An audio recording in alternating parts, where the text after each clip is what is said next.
2 years towards the EPFO contribution for each additional employee. The scheme is expected to incentivize additional employment of 50 lakh persons.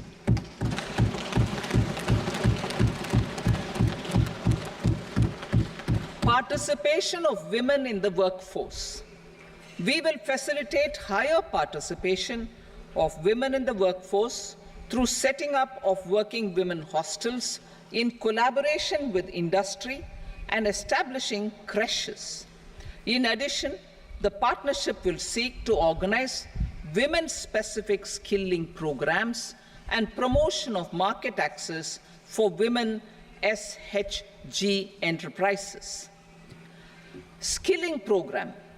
I'm happy to announce a new centrally sponsored scheme as the fourth scheme under the Prime Minister's package for skilling in collaboration with state governments and industry. 20 lakh youth will be skilled over a 5-year period.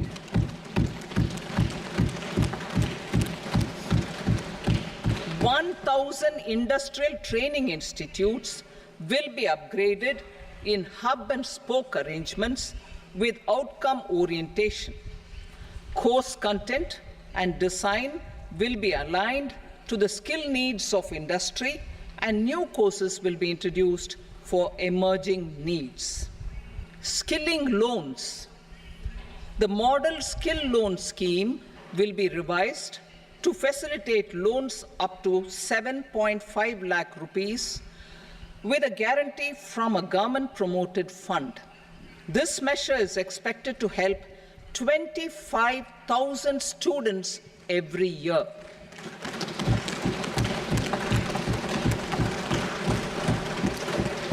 Education loans. For helping our youth who have not been eligible for any benefit under government schemes and policies, I am happy to announce a financial support for loans up to 10 lakh rupees for higher education in domestic institutions.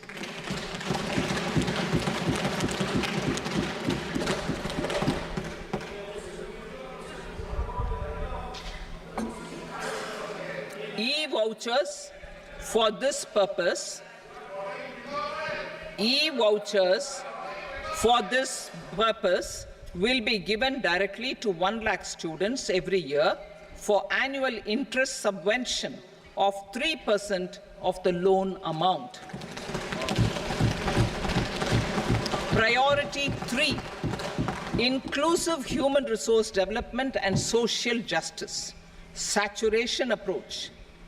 Our government is committed to all-round, all-pervasive and all-inclusive development of people, particularly farmers, youth, women, and the poor. For achieving social justice comprehensively, the saturation approach of covering all eligible people through various programs, including those for education and health, will be adopted to empower them by improving their capabilities. Implementation of schemes meant for supporting economic activities by craftsmen, artisans, self-help groups, scheduled caste, scheduled tribe, and women entrepreneurs and street vendors such as the PM Vishwakarma, PM Swanidhi, National Livelihood Missions, and Stand Up India will be stepped up. Purvodaya. The states in the eastern part of the country are rich in endowments and have strong cultural traditions.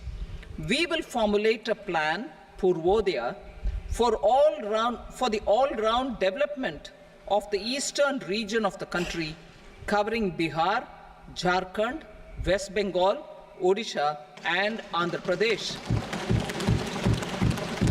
This will cover human resource development, infrastructure, and generation of economic opportunities to make the region an engine to attain Vikasit Bharat. On the Amritsar-Kolkata Industrial Corridor, We will support development of an industrial node at Gaya. This corridor will catalyze industrial development of the eastern region. The industrial node at Gaya will also be a good model for developing our ancient centers of cultural importance into future centers of modern economy. This model shall showcase Vikas B, Virasat B in our growth trajectory. We will also support development of road connectivity projects, namely 1. Patna-Purnia Expressway, 2. Buxar-Bhagalpur Expressway, 3. Bodh Gaya, Rajgir, Vaishali and Darbhanga spurs, and 4.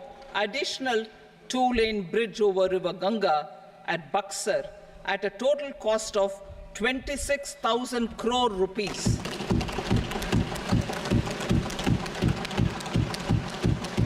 Power projects, including setting up of a new 2,400 megawatt power plant at Pir Painti, will be taken up at a cost of 21,400 crore rupees.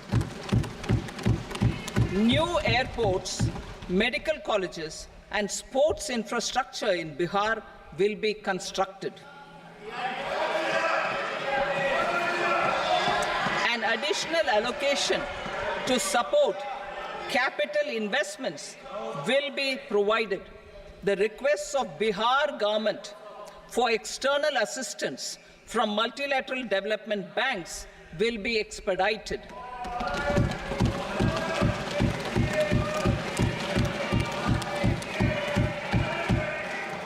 Andhra Pradesh Reorganization Act.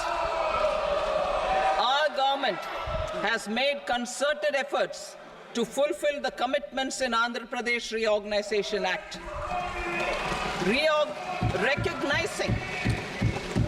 Recognizing the state's need for the capital, recognizing the state's need for a capital, we will facilitate special financial support through multilateral development agencies. In the current financial year, 15,000 crore rupees will be arranged with additional amounts in future years.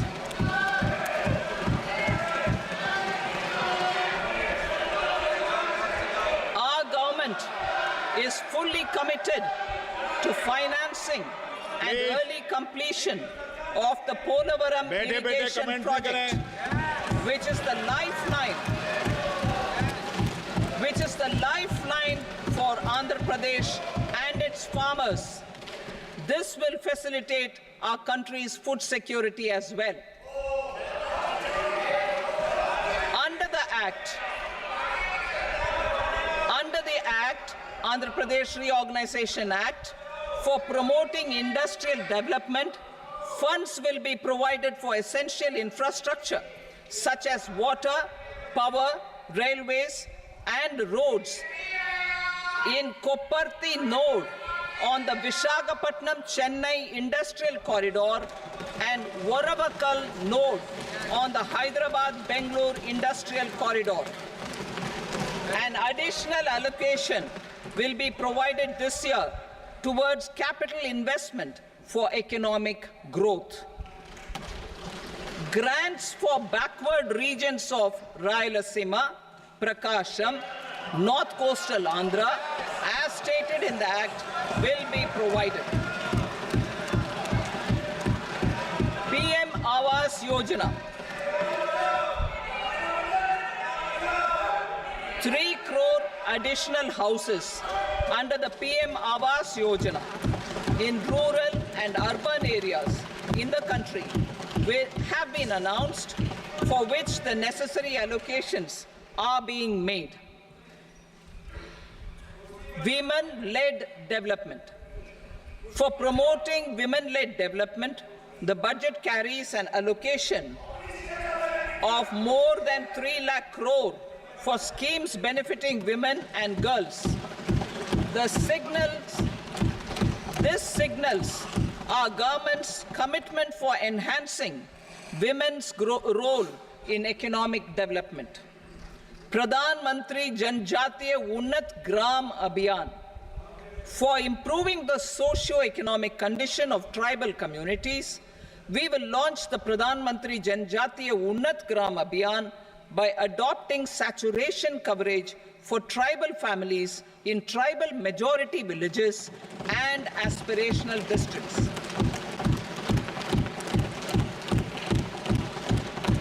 This will cover 63,000 villages, benefiting 5 crore tribal people.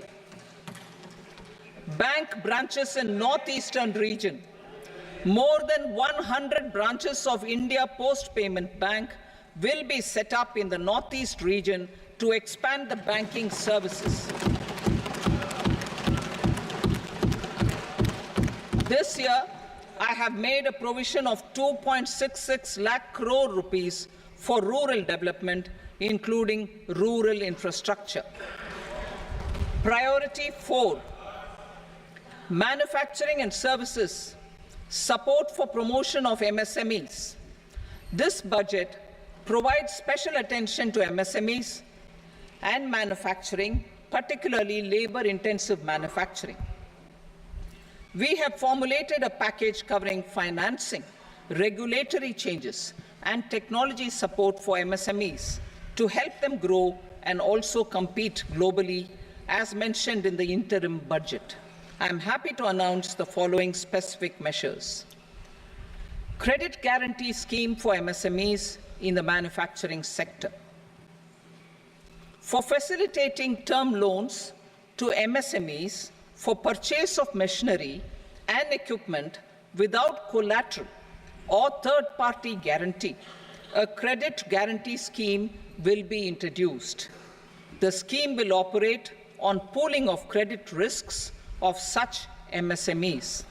A separately constituted self-financing guarantee fund will provide to each applicant guarantee cover up to 100 crore rupees, while the loan amount may be larger. The borrower will have to provide an upfront guarantee fee and an annual guarantee fee on the reducing loan balance. New assessment model for MSME credit. Public sector banks will build their own in-house capability to assess MSMEs for credit instead of relying on external assessment. They will also take a lead in developing or getting developed a new credit assessment model based on the scoring of digital footprints of the MSMEs in the economy. This is expected to be a significant improvement over the traditional assessment of credit eligibility based only on asset or turnover criteria. That will also cover MSMEs without a formal accounting system. Credit support to MSMEs during stress period. I'm happy to announce a new mechanism for facilitating continuation of bank credit to MSMEs during their stress period while being in special mention account, SMA stage, for reasons beyond their control. MSMEs need credit to continue their business and to avoid getting into the NPA stage. Credit availability will be supported through a guarantee from a government-promoted fund. Mudra loans. The limit of Mudra loans will be enhanced to 20 lakh from the current 10 lakh for those entrepreneurs who have availed and successfully repaid previous loans under the Tarun category. Enhanced scope for mandatory onboarding in TREDS. For facilitating MSMEs to unlock their working capital by converting their trade receivables into cash, I propose to reduce the turnover threshold of buyers for mandatory onboarding on the TREDS platform from rupees 500 crore to 250 crore rupees. This measure will bring 22 more CPSCs and 7,000 more companies onto the platform. Medium enterprises will also be included in the scope of the suppliers. SIDBI branches in MSME clusters. SIDBI will open new branches to expand its reach to serve all major MSME clusters within 3 years and provide direct credit to them. With the opening of 24 such branches this year, the service coverage will expand to 168 out of 242 major clusters. MSME units for food irradiation, quality and safety testing. Financial support for setting up of 50 multi-product food irradiation units in the MSME sector will be provided.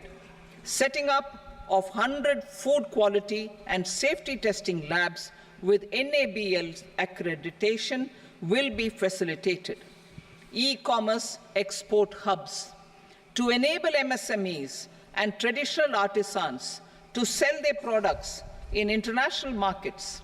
E-commerce export hubs will be set up in public-private partnership mode.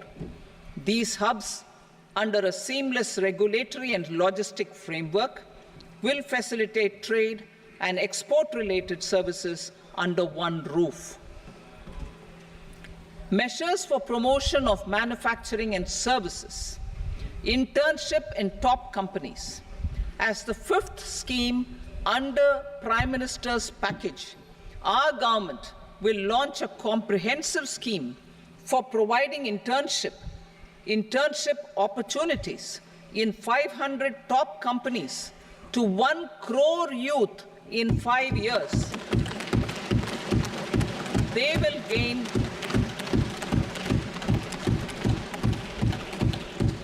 will gain exposure for 12 months to real-life business environment, varied professions, and employment opportunities. An internship allowance of 5,000 per month, 5,000 rupees per month, along with a one-time assistance of 6,000 rupees will be provided. Companies will be expected to bear the training cost and 10% of their internship cost from their CSR funds. Industrial parks. Our government will facilitate development of investment-ready, plug-and-play industrial parks with complete infrastructure in or near 100 cities in partnership with the states and private sector by better using town planning schemes. 12 industrial parks under the National Industrial Corridor Development Program also will be sanctioned.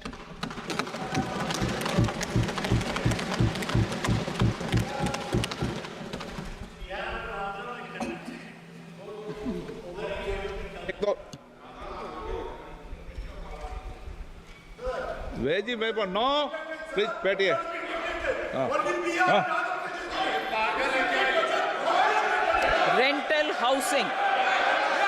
Rental housing with dormitory type accommodation for industrial workers will be, just 1 minute.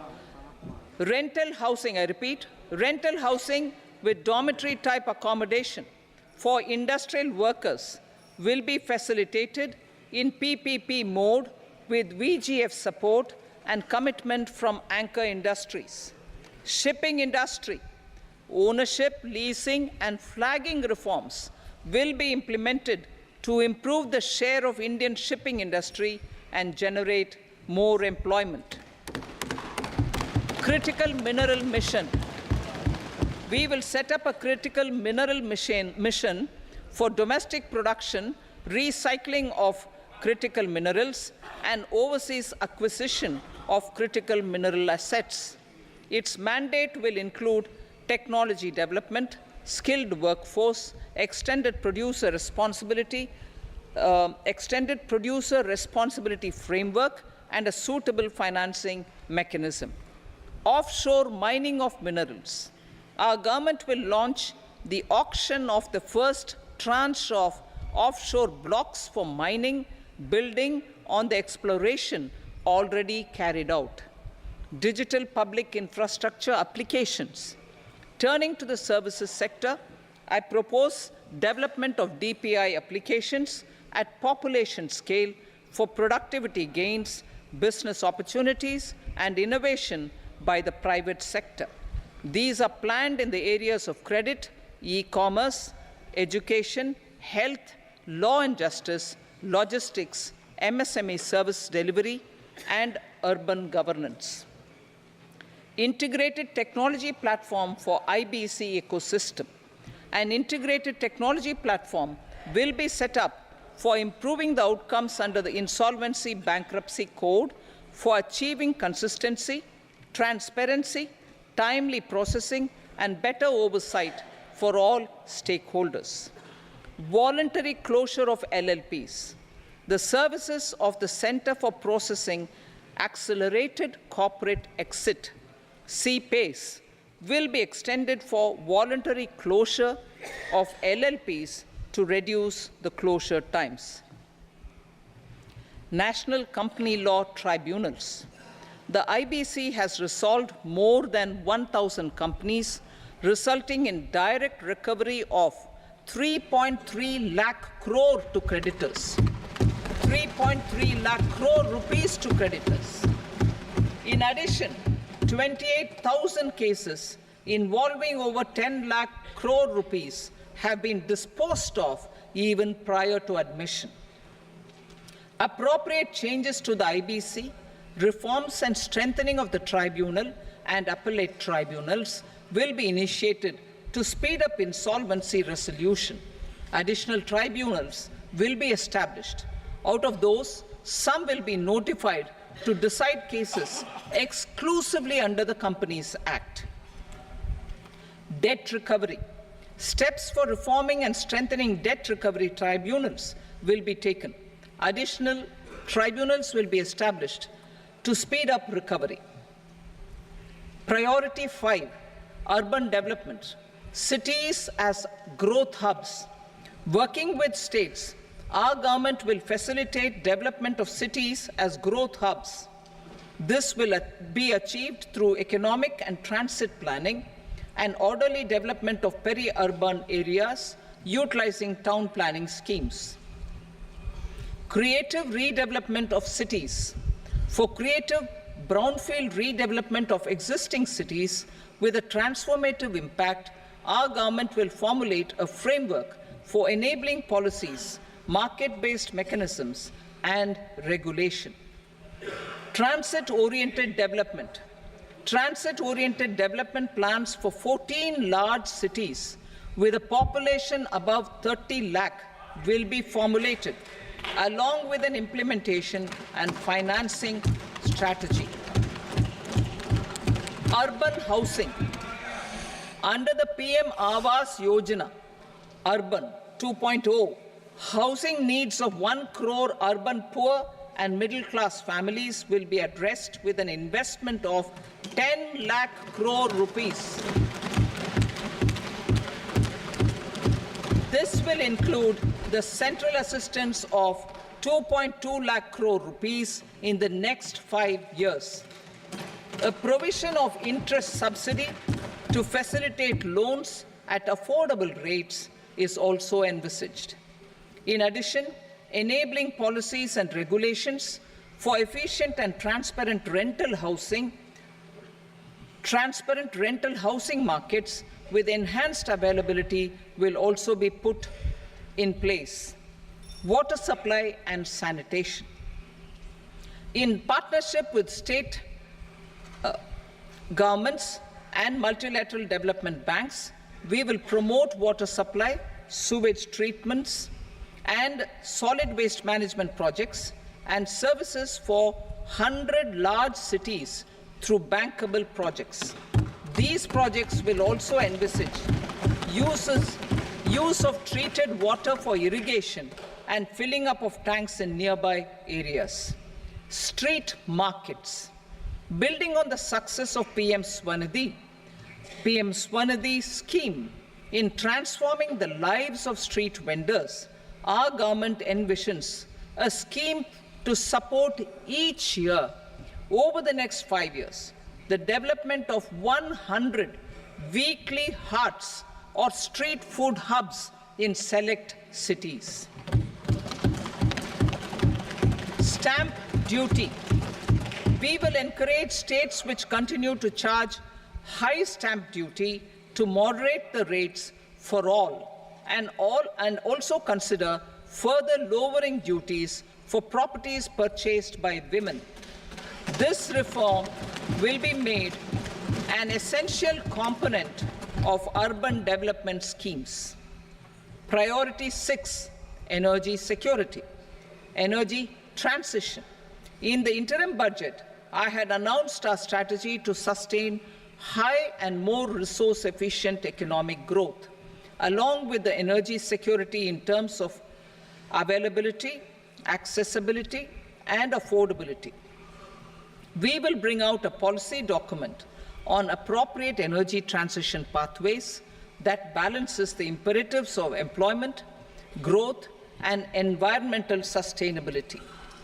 PM Surya Ghar Muft Bijli Yojana. PM Surya Ghar Muft Bijli Yojana. In line with the announcement in the interim budget,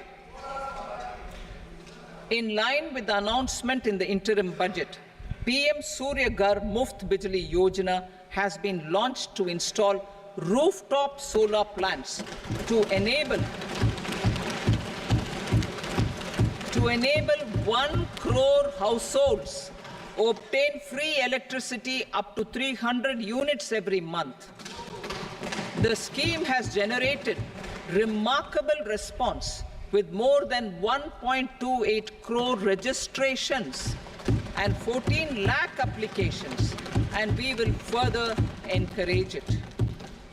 Pumped storage policy. A policy for promoting pumped storage projects will be brought out for electricity storage and facilitating smooth integration of the growing share of renewable energy with its variable and intermittent nature in the overall energy mix. Research and development of small and modular nuclear reactors. Nuclear energy is expected to form a very significant part of the energy mix for Vikasit Bharat. Towards that pursuit, our government will partner with the private sector for 1. Setting up Bharat Small Reactors, 2.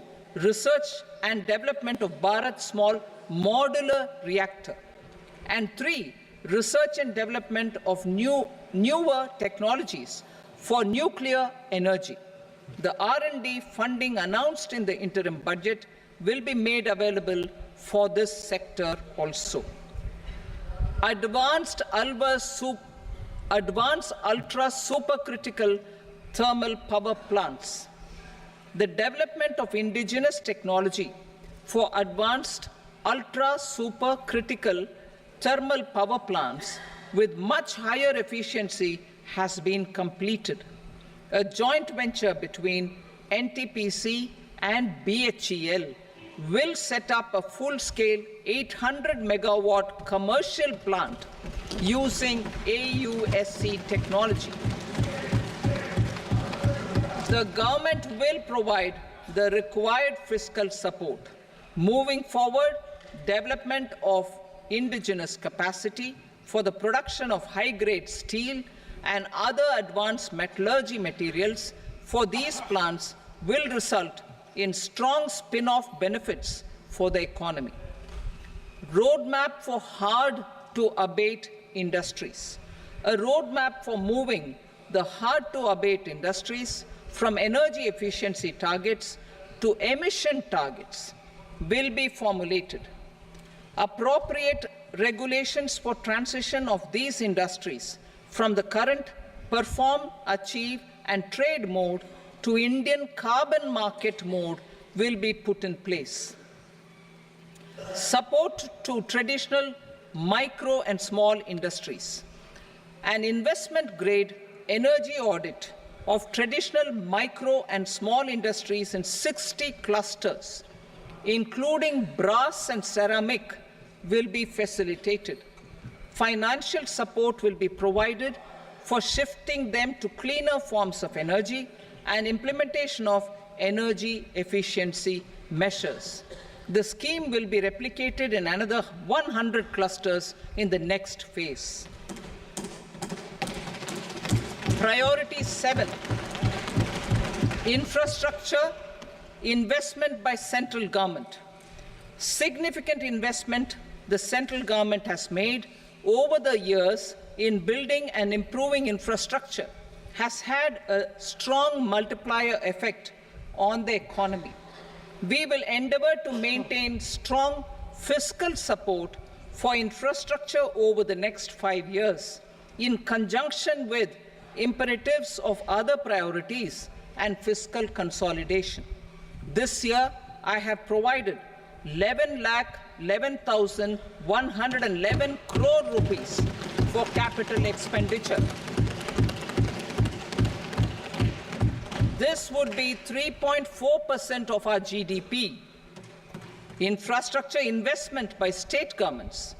We will encourage states to provide support of similar scale for infrastructure, subject to their development priorities. A provision of 1.5 lakh crore rupees for long-term interest-free loans have been made this year, also to support the states in their resource allocation. Private investment in infrastructure. Investment in infrastructure by private sector will be promoted through viability gap funding and enabling policies and regulations. A market-based financing framework will be brought out. Pradhan Mantri Gram Sadak Yojana, Phase 4 of the PMGSY will be launched to provide all-weather connectivity to 25,000 rural habitations, which have become eligible in view of their population increase. Irrigation and flood mitigation. Bihar has frequently suffered from floods, many of them originating outside the country. Plans to build flood control structures in Nepal are yet to progress. Our government, through the Accelerated Irrigation Benefit Program and other sources, will provide financial support for projects with estimated cost of 11,500 crore rupees, such as the Kosi-Michi intra-state link and 20 other ongoing and new schemes, including barrages, river pollution abatement, and irrigation projects. In addition, survey and investigation of Kosi-related flood mitigation and irrigation projects will be undertaken.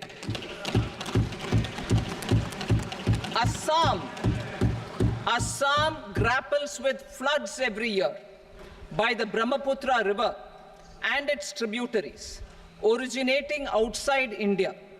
We will provide assistance to Assam for flood management and related projects.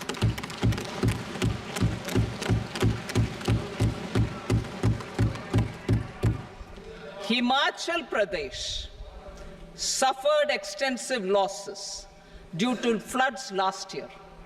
Our government will provide assistance to the state for reconstruction and rehabilitation through multilateral development assistance.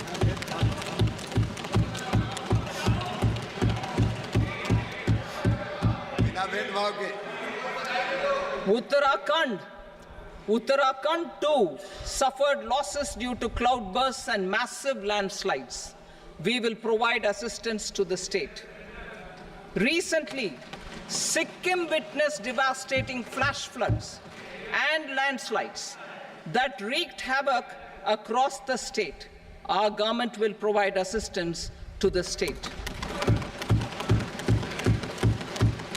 Tourism. Tourism has always been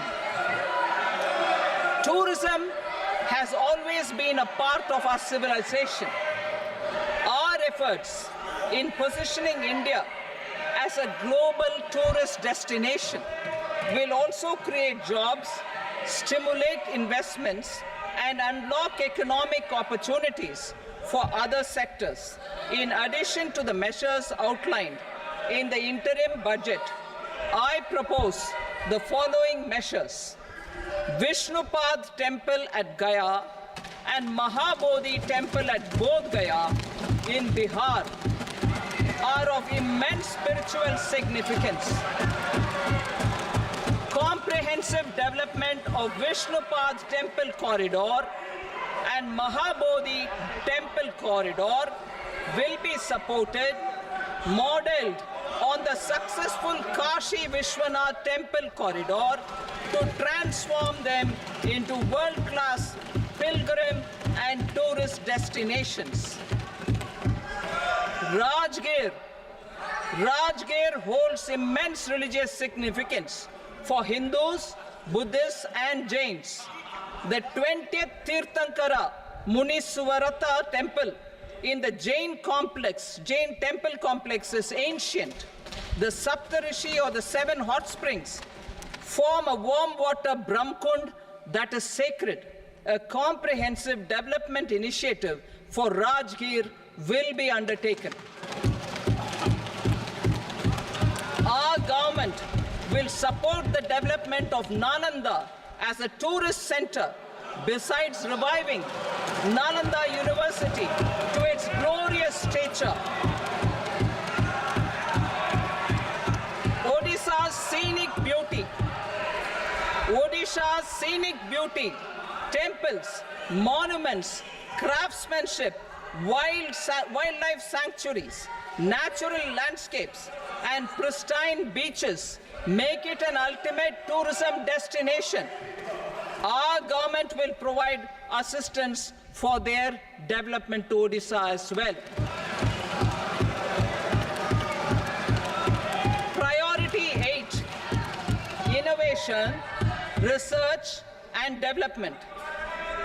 We will operationalize the Anusandhan National Research Fund for basic research and prototype development. Further, we will set up a mechanism for spurring private sector-driven research and innovation at commercial scale, with a financing pool of 1 lakh crore rupees in line with the announcement in the interim budget. Space economy. With our continued emphasis on expanding the space economy by 5 times in the next 10 years, a venture capital fund of 1,000 crore rupees will be set up. Priority 9, next generation reforms. Economic policy framework. We will formulate an economic policy framework to delineate the overarching approach to economic development and set the scope of the next generation of reforms for facilitating employment opportunities and sustaining high growth. Our government will initiate and incentivize reforms for 1. Improving productivity of factors of production, and 2. Facilitating markets and sectors to become more efficient. These reforms will cover all factors of production, namely land, labor, capital, and entrepreneurship, and technology as an enabler of improving total factor productivity and bridging inequality. Effective implementation of several of these reforms requires collaboration between the center and the states, and building consensus as development of the country lies in development of the states. For promoting competitive federalism and incentivizing states for faster implementation of reforms, I propose to earmark a significant part of the 50-year interest-free loan. Working with the states, we will initiate the following reforms.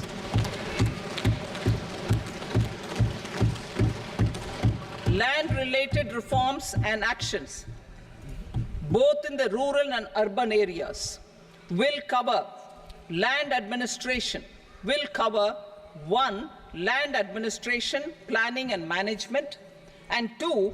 Urban planning usage and building bylaws. These will be incentivized for completion within the next 3 years through appropriate fiscal support. Rural land-related actions. Rural land-related actions will include 1. Assignment of unique land parcel identification number, UL PIN, or Bhu Aadhaar for all lands. 2. Digitization of cadastral maps. 3. Survey of subdivisions, survey of map subdivisions as per current ownership. 4. Establishment of land registry. And 5. Linking to the farmers registry. These actions will also facilitate credit flow and other agricultural services. Urban land-related actions. Land records in urban areas will be digitized with GIS mapping. An IT-based system for property record administration, updating, and tax administration will be established. These will also facilitate improving the financial position of urban local bodies. Labor-related reforms. Services to labor. Our government will facilitate the provision of a wide array of services to labor, including those for employment and skilling. A comprehensive integration of e-Shram portal with other portals will facilitate such one-stop solution. Open architecture databases for the rapidly changing labor market, skill requirements, and available job roles, and a mechanism to connect job aspirants with potential employers and skill providers will be covered in these services. Shram Suvidha and Samadhan portal. Shram Suvidha and Samadhan portal will be revamped to enhance ease of compliance for industry and trade. Capital and entrepreneurship related reforms, financial sector vision and strategy. For meeting financing needs of the economy, our government will bring out a financial sector vision and strategy document to prepare the sector in terms of size, capacity, and skills. This will set the agenda for the next 5 years and guide the work of the government, regulators, financial institutions, and market participants. Taxonomy for climate finance. We will develop taxonomy for climate finance for enhancing the availability of capital for climate adaptation and mitigation. This will support achievement of the country's climate commitments and green transition. Variable capital company structure. We will seek the required legislative approval for providing an efficient and flexible mode for financing leasing of aircrafts and ships and pooled funds of private equity through a variable company structure. Foreign direct investments and overseas investment. The rules and regulations for foreign direct investment and overseas investments will be simplified to 1. Facilitate foreign direct investments, 2. Nudge prioritization, and 3.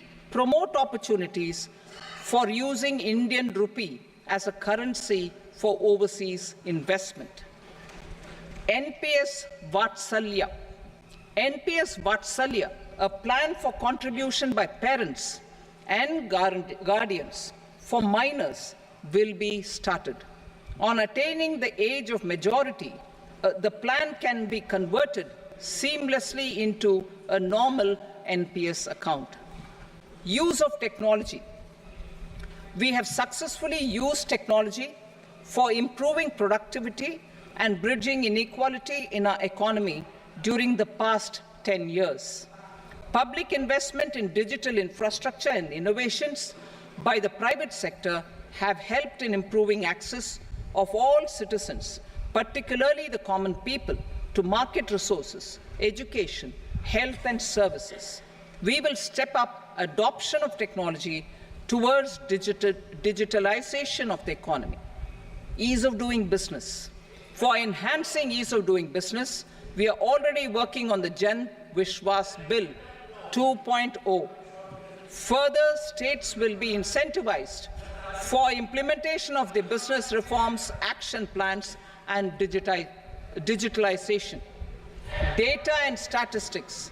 For improving data governance, collection, processing and management of data and statistics, different sectoral databases, including those established under the Digital India Mission, will be utilized with active use of technology tools.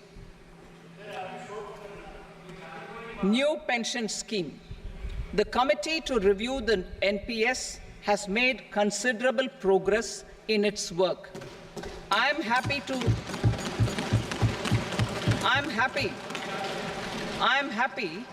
that the staff side of the National Council of the Joint Consultative Machinery for Central Government Employees has taken a constructive approach.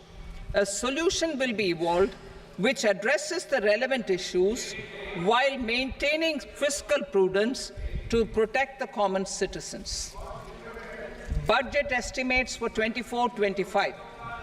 For the year 24-25, total receipts other than borrowings and the total expenditure are estimated at 32.07 lakh crore rupees and 48.21 lakh crore rupees respectively. The net tax receipts are estimated at 25.83 lakh crore rupees. The fiscal deficit is estimated at 4.9% of the GDP. The gross and the net market borrowings through dated securities during 24-25 are estimated at 14.01 lakh crore rupees and 11.63 lakh crore rupees respectively. Both will be less than that in 23-24. The fiscal consolidation path announced by me in 2021 has served our economy very well, and we aim to reach the deficit below 4.5% next year. The government is committed to staying the course. From 2026-27 onwards, our endeavor will be to keep the fiscal deficit each year such that the central government's debt will be on a declining path as percentage of GDP. I will now move to Part B.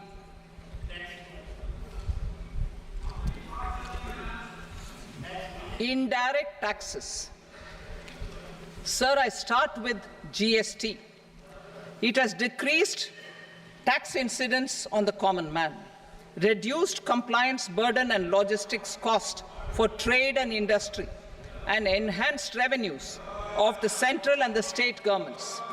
It is a success of vast proportions. To multiply the benefits of GST, we will strive to further simplify and rationalize the tax structure and endeavor to expand it to the remaining sectors.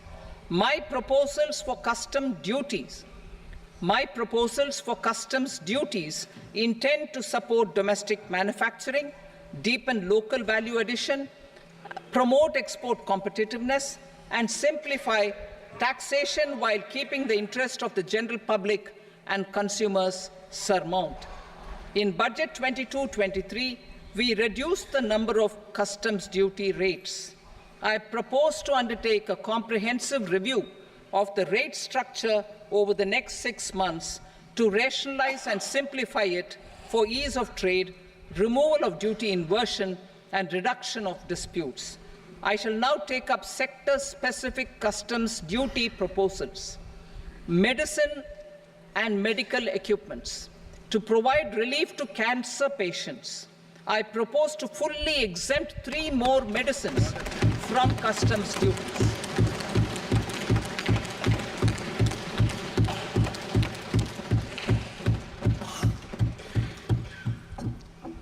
I also propose changes in the BCD on X-ray tubes and flat panel detectors for use in medical X-ray machines under the phased manufacturing program so as to synchronize them with the domestic capacity addition. Mobile phone and related parts. With a threefold increase in domestic production and almost a 100-fold jump in exports of mobile phones over the last 6 years, the Indian mobile industry has matured. In the interest of consumers, I now propose to reduce the BCD on mobile phone, mobile PCBA, and mobile charger to 15%. Critical minerals. Minerals such as lithium, copper, cobalt, and rare earth elements are critical for sectors like nuclear energy, renewable energy, space, defense, telecommunications, and high-tech electronics. I propose to fully exempt customs duties on 25 critical minerals and reduce BCD on 2 of them. This will provide a major fillip to the processing and refining of such minerals and help secure their availability for these strategic and important sectors. Solar energy. Energy transition is critical in the fight against climate change. To support energy transition, I propose to expand the list of exempted capital goods for use in the manufacture of solar cells and panels in the country. Further, in view of sufficient domestic manufacturing capacity of solar gas, glass, and tinned copper interconnect, I propose not to extend the exemption of custom duties provided to them. Marine products. India's seafood exports in the last financial year touched an all-time high of more than 60,000 crores of rupees. Frozen shrimp accounted for about 2/3 of these exports. To enhance their competitiveness, I propose to reduce BCD on certain broodstock, polychaete worms, shrimp, and fish feed to 5%. I also propose to exempt customs duty on various inputs for manufacture of shrimp and fish feed. Leather and textile. Similarly, to enhance the competitiveness of exports in the leather and textile sectors, I propose to reduce BCD on real down-filling material from duck or goose. I am also making additions to the list of exempted goods for manufacture of leather and textile garments, footwear, and other leather articles for export. To rectify inversion in duty, I propose to reduce BCD subject to conditions on methylene diphenyl diisocyanate, MDI, for manufacture of spandex yarn from 7.5 to 5%. Furthermore, the export duty structure on raw hides, skin, and leather is proposed to be simplified and rationalized. Precious metals. To enhance domestic value addition in gold and precious metal jewelry in the country, I propose to reduce customs duties on gold and silver to 6% and that of platinum to 6.4%. Other metals. Steel and copper are important raw materials. To reduce their cost of production, I propose to remove the BCD on ferronickel and blister copper. I am also continuing with nil BCD on ferrous scrap and nickel cathode and concessional BCD of 2.5% on copper scrap. Electronics. To increase value addition in the domestic electronics industry, I propose to remove the BCD subject to conditions on oxygen-free copper for manufacture of resistors. I also propose to exempt certain parts for manufacture of connectors. Chemicals and petrochemicals. To support existing and new capacities in the pipeline, I propose to increase the BCD on ammonium nitrate from 7.5% to 10%. Plastics, PVC flex banners are non-biodegradable and hazardous for environment and health. To curb their imports, I propose to raise the BCD on them from 10 to 25%. Telecommunication equipment. To incentivize domestic manufacturing, I propose to increase the BCD from 10 to 15% on PCBA of specified telecom equipment. Trade facilitation. To promote domestic aviation and boat and ship MRO, I propose to extend the period for export of goods imported for repairs from 6 months to 1 year. I'll read that again. To promote domestic aviation and boat and ship maintenance, repair and operations, I propose to extend the period for export of goods imported for repairs from 6 months to 1 year. In the same vein, I propose to extend the time limit for re-import of goods for repairs under warranty from 3 to 5 years. I now move to direct taxes. We will continue our efforts to simplify taxes, improve taxpayer services, provide tax certainty, and reduce litigation while enhancing revenues for funding the development and welfare schemes of the government. It has been our endeavor to simplify taxation. We have taken a number of measures in the last few years, including introduction of simplified tax regimes without exemptions and deductions for corporate tax and for personal income tax. This has been appreciated by taxpayers. 58% of corporate tax came from the simplified tax regime in the financial year 22-23. Similarly, as per data available till now, for the last fiscal, more than 2/3 have availed the new personal income tax regime. Comprehensive review of the Income Tax Act. I am now announcing a comprehensive review of the Income Tax Act 1961. The purpose is to make the Act concise, lucid, easy to read and understand. This will reduce disputes and litigation, thereby providing tax certainty to the taxpayers. I will also bring down the demand embroiled in litigation. It is proposed to be completed in 6 months. A beginning is being made in the Finance Bill by simplifying the tax regime for charities, tedious rate structures, provisions of reassessment and such provisions, and capital gains taxation.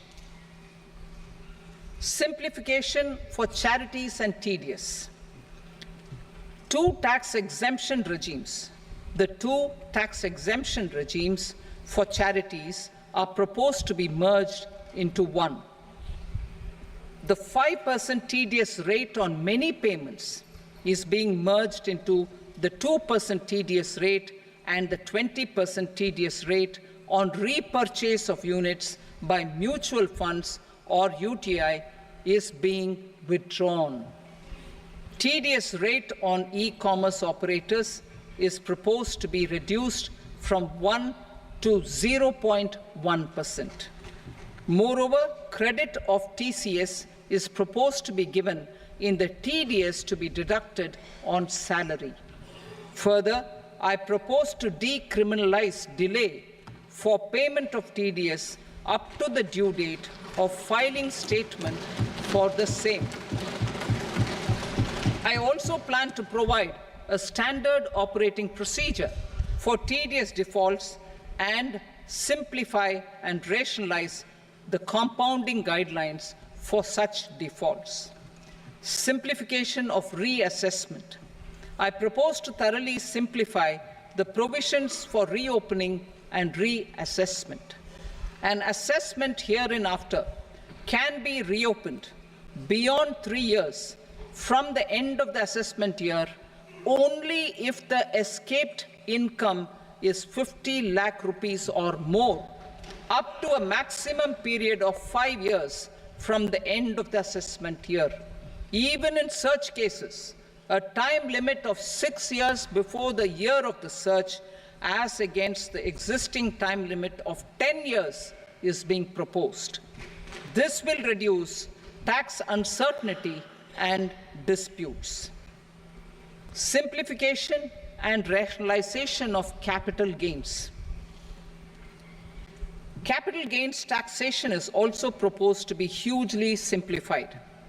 Short-term gains on certain financial assets shall henceforth attract a tax rate of 20%, while that on all other financial assets and all non-financial assets shall continue to attract the applicable tax rate.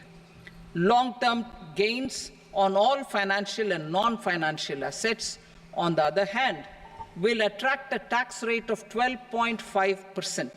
For the benefit of the lower and the middle income classes, I propose to increase the limit of exemption of capital gains on certain financial assets to 1.25 lakh rupees per year. Listed financial assets held for more than a year will be classified as long-term, while unlisted financial assets and all non-financial assets will have to be held for at least 2 years to be classified as long-term. Unlisted bonds and debentures, debt mutual funds, and market-linked debentures, irrespective of holding period, however, will attract tax on capital gains at applicable rates. Taxpayer services. All the major taxpayer services under GST and most services under customs and income tax have been digitalized. All remaining services of customs and income tax, including rectification and order giving effect to appellate orders, shall be digitalized and made paperless over the next 2 years. Litigation and appeals. While our concerted efforts to reduce pendency of appeals at various appellate fora are beginning to show good results, it will continue to engage our highest attention. To dispose of the backlog of first appeals, I plan to deploy more officers to hear and decide such appeals, especially those with large tax effect. For resolution of certain income tax disputes pending an appeal, I am also proposing Vivad Se Vishwas Scheme 2024. Further, I propose to increase monetary limits for filing appeals related to direct taxes, excise, and service tax in the tax tribunals, high courts, and Supreme Court to 60 lakh rupees, 2 crore rupees, and 5 crore respectively. With a view to reduce litigation and provide certainty in international taxation, we will expand the scope of safe harbor rules and make them more attractive. We will also streamline the transfer pricing assessment procedure. Employment and investment. I have a few proposals to promote investment and foster employment.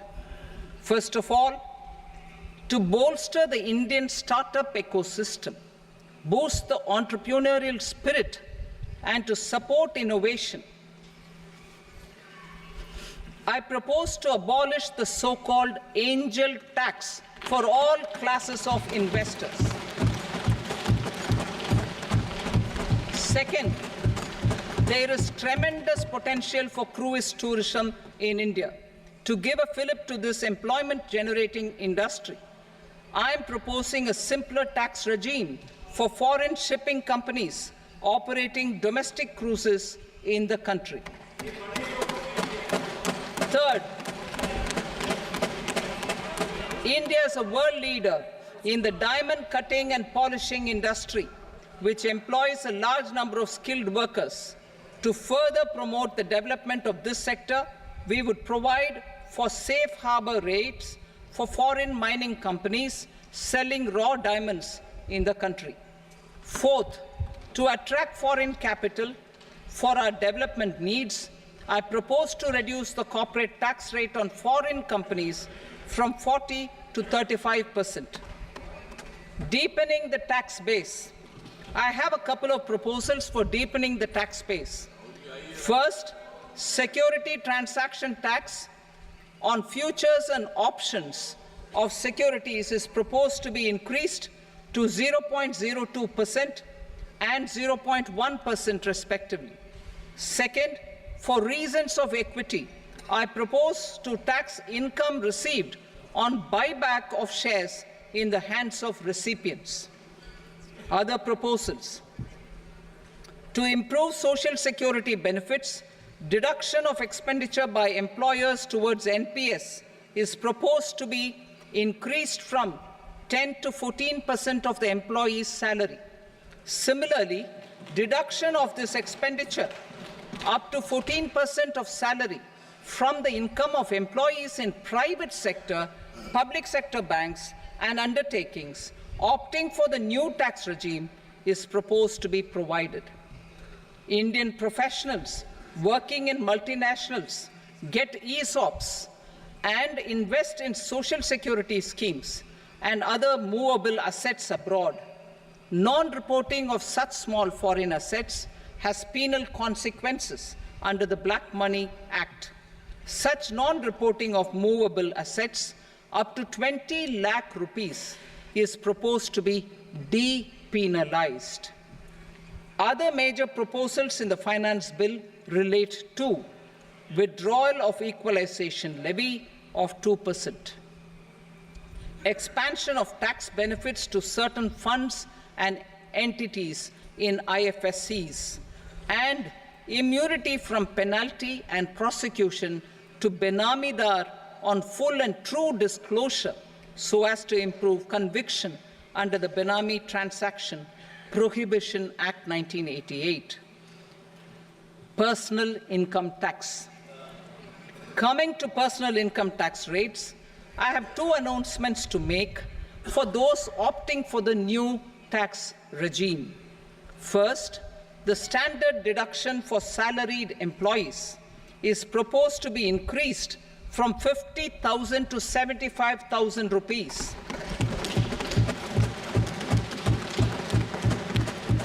Similarly, deduction on family pension for pensioners is proposed to be enhanced from 15,000 to 25,000 rupees.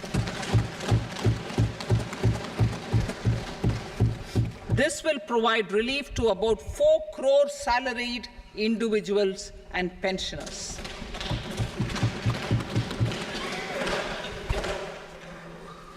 Second, in the new tax regime, the tax rate structure is proposed to be revised as follows: 0 to 3 lakh rupees, nil; 3 to 7 lakh rupees, 5%; 7 to 10 lakh rupees, 10%; 10 to 12 lakh rupees, 15%; 12 to 15 lakh rupees, 20%; and above 15 lakh rupees, 30%.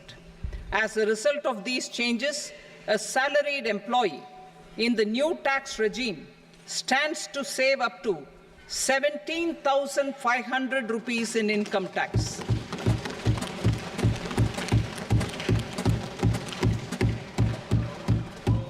Apart from these, I am also making some other changes as given in the annexure.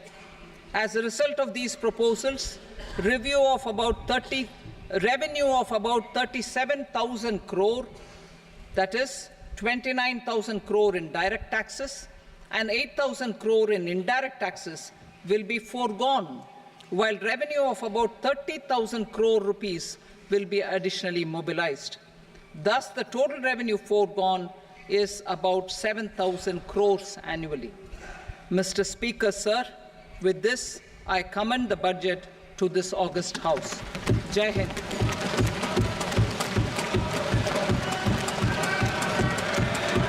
Item number 2.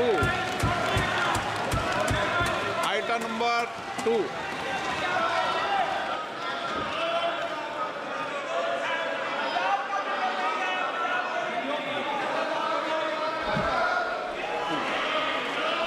2. Sir, with your permission, I rise to lay on the table the following statements under Section 3 of the Fiscal Responsibility and Budget Management, FRBM Act 2003, medium-term fiscal policy cum fiscal policy strategy statement, and macroeconomic framework statement. Item number 3. Sir, with your permission, I rise to move for leave to introduce the Finance Number 2 Bill 2024.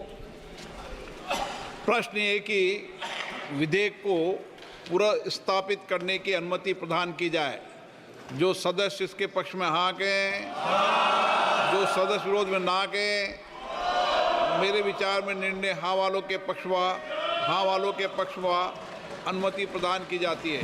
माननीय मंत्री जी, अब विधेयक पुनर्स्थापित करें। Sir, I introduce the bill. Item number 4. The Union Territory of Jammu and Kashmir budget. Sir, I rise to present a statement, Hindi and English versions, of the estimated receipts and expenditure of the Union Territory of Jammu and Kashmir for the year 24-25. सभा की कार्रवाई कल बुधवार दिनांक 24 जुलाई 2024 को प्राप्त 11 बजे तक के लिए स्थगित की जाती है।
नमस्कार, एक बार फिर से स्वागत है आप सभी का संसद टीवी पर। आप लगातार देख रहे हैं बजट से जुड़ी खास कवरेज और वित्त मंत्री निर्मला सीतारमण ने आज वित्त वर्ष 2024-25 का पूर्ण बजट लोकसभा में पेश कर दिया है और ये वित्त मंत्री निर्मला सीतारमण का 7वां और मोदी सरकार के तीसरे कार्यकाल का पहला बजट आज हम सबके सामने आ गया है।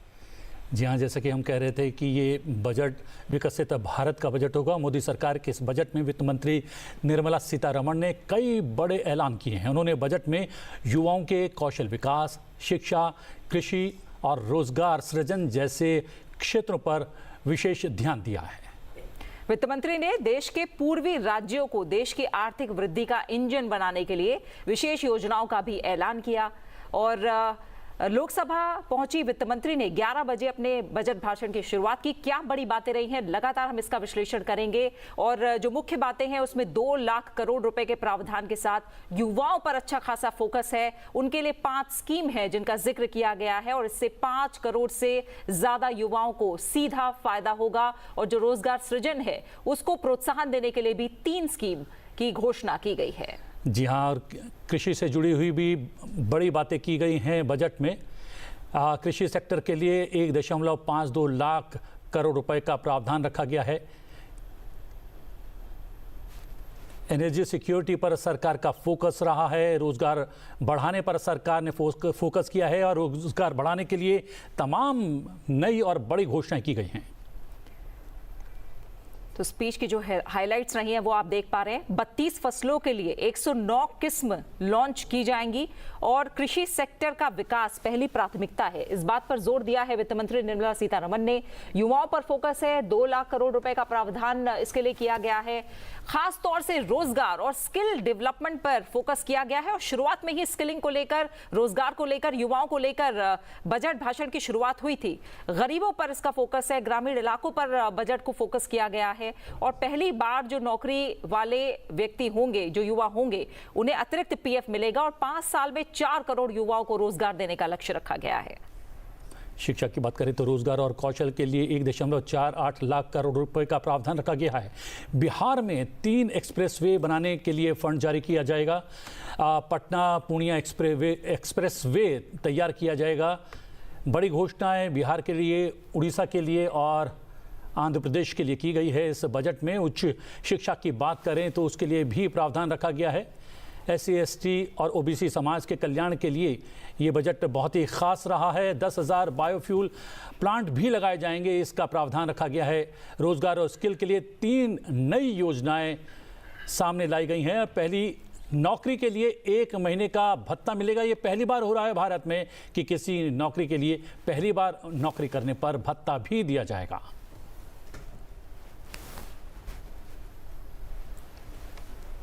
तो तमाम बड़ी बातें लगातार आप टीवी स्क्रीन पर देख पा रहे हैं। हमारे साथ खास मेहमान भी जुड़े हुए हैं। आनंद सिंह बहल जी जुड़े हुए हैं हमारे साथ, जो कि फॉर्मर प्रिंसिपल इकोनॉमिक एडवाइजर हैं। आपका बहुत बहुत स्वागत है आनंद सिंह जी। बजट पर पहला रिएक्शन आपका, क्या कहेंगे? ये बजट मोदी सरकार 3.0 का पहला बजट है एंड जैसा कि हमें ऑन एक्सपेक्टेड लाइंस था, ये बहुत ही महत्वपूर्ण बजट है। जो उन्होंने इंटरिम बजट में ब्रॉड दायरा रखा था उसको कंसोलिडेट किया है एंड जो देश के सामने बड़ी बड़ी मुद्दे हैं, सबसे important employment, agriculture, MSME sector, along expected lines, उस पर सरकार ने काफ़ी जोर दिया है एंड इस पे भारत की इकॉनमी पे इसका बहुत ही अच्छा असर पड़ेगा और जो हमारी इकॉनमी पूरे देश विदेश में इतना अच्छा काम कर रही है, इतना रेजिलियंस कर रही है, उन सब चीज़ों को देखते हुए ये भारत सरकार ने बहुत ही अच्छा बोल्ड बजट पेश किया है एंड इससे हमारे GDP ग्रोथ पे, हमारे इंक्लूसिव ग्रोथ पे बहुत ही अच्छा असर पड़ेगा। खाली रोजगारी नहीं, हम देख रहे हैं कि युवाओं की शिक्षा, उच्च शिक्षा पर भी खासा जोर दिया गया है। अगर बात करें तो बजट में युवाओं के लिए 2 लाख करोड़ का प्रावधान रखा गया है, जिसमें शिक्षा, रोजगार, कौशल विकास के लिए 1.48 लाख करोड़ का प्रावधान रखा गया है। हाँ, कौशल विकास तो बहुत ही इम्पोर्टेंट मुद्दा है अब हमारे देश के लिए। हमें सब मालूम है कि भारत में लेबर सप्लाई इतनी ज़्यादा है, बट कई बार वो कौशल हमें नहीं मिलता है। सो इतने लोग, इतने युवा होते हुए भी, इतने काम करने वाले होते हुए भी अक्सर हमारे फैक्ट्री वाले कंप्लेन करते हैं कि हमें वो कौशल नहीं मिल रहा है। तो ये जो हमारी कौशल मंत्रालय है, जो हमारे कौशल के रेगुलेटर्स हैं, ये सब इस पे लगे हुए हैं और इस बजट में खास करके बहुत बड़ा जोर दिया गया है कि ये कौशल, इनके कौशल में वृद्धि हो एंड इनसे केवल उन्हें नौकरी ही ना मिले बट सस्टेनेबल नौकरी मिले। एक तो होती है कि छोटी मोटी आपको नौकरी मिल गई एमएसएमई सेक्टर में, पर उससे आपका काम नहीं चलता है। बट कौशल के बाद आपको जो नौकरी मिलेगी वो will be at a much more comfortable level and वो आपके लिए सस्टेनेबल होगा। रोजगार की बात करें तो एक टारगेट भी सेट किया गया है 4 करोड़ नौकरियां या रोजगार देने का। ये बहुत ही इम्पोर्टेंट टारगेट है एंड जैसा हमें मालूम है, सरकार के साथ एक बार जो टारगेट सेट होता है वो फिर अचीव भी होता है। इस सरकार की ये बहुत ही बड़ी उपलब्धि रही है कि जो वो अनाउंस करती है उसको मॉनिटर करती है। इंटर मिनिस्ट्रियल मीटिंग्स होते हैं और ज़रूरत पड़ने पे खुद प्रधानमंत्री वो मीटिंग्स लेते हैं। आई एम श्योर ये टारगेट सेट होगा एंड ये देश के लिए बहुत ही अहम, बहुत ही अच्छी बात है। और स्किलिंग के बाद, युवाओं के बाद जिक्र था सीधा एमएसएमई का, जिसके लिए हम देख रहे हैं कि लोन का भी दायरा बढ़ाया गया है और तमाम बड़े स्टेप्स हैं जो इस बजट के जरिए हमें देखने को मिलेंगे। अब क्या लग रहा है, एमएसएमई सेक्टर जो बड़े पुश की मांग कर रही थी, अब उससे अब कितना बड़ा बदलाव होता देखेंगे? ये एमएसएमई सेक्टर तो हमें सबको मालूम ही है, बहुत ही अहम सेक्टर है भारत के लिए। अब ऑर्गेनाइज सेक्टर तो हमारा केवल 6-7% एम्प्लॉयमेंट होता है।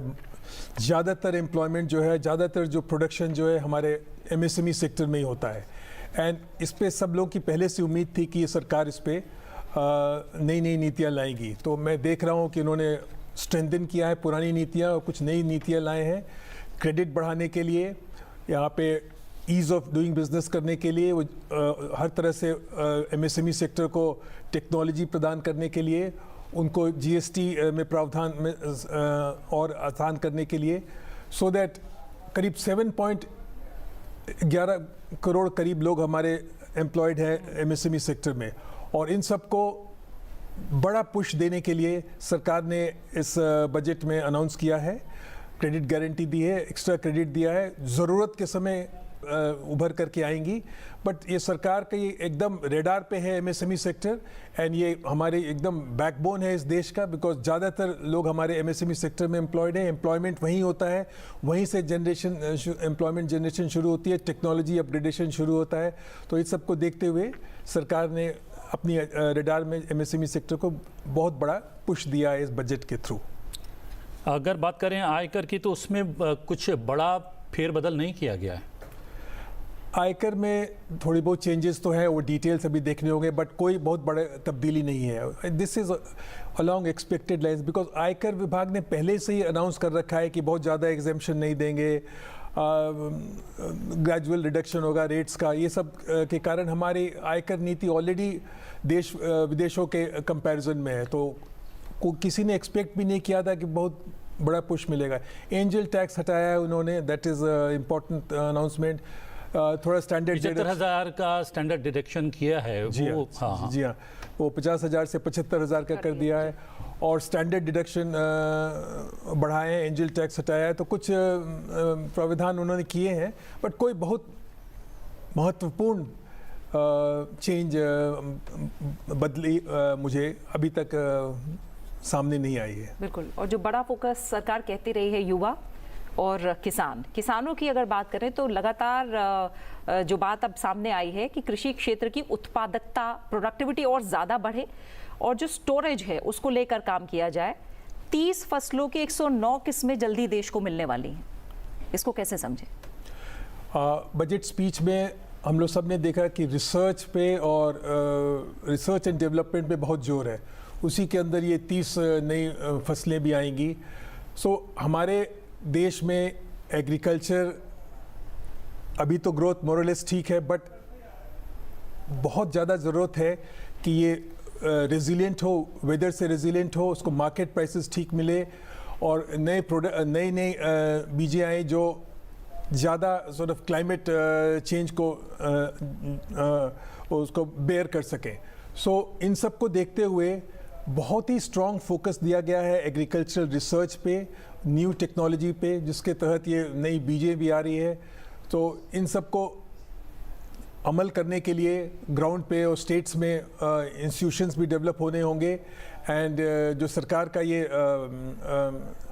आइडिया है, जो प्रपोजल है, उसको पुश करते हुए किसानों की स्थिति में बहुत अच्छी बढ़ोतरी होगी। मैं काफ़ी श्योर हूँ उसको। ओवरऑल एलोकेशन की बात करें ग्रामीण विकास की तो 2.66 लाख करोड़ रुपए वो तय किए गए हैं। ये राशि आपको लगता है काफ़ी है इतने बड़े काम के लिए?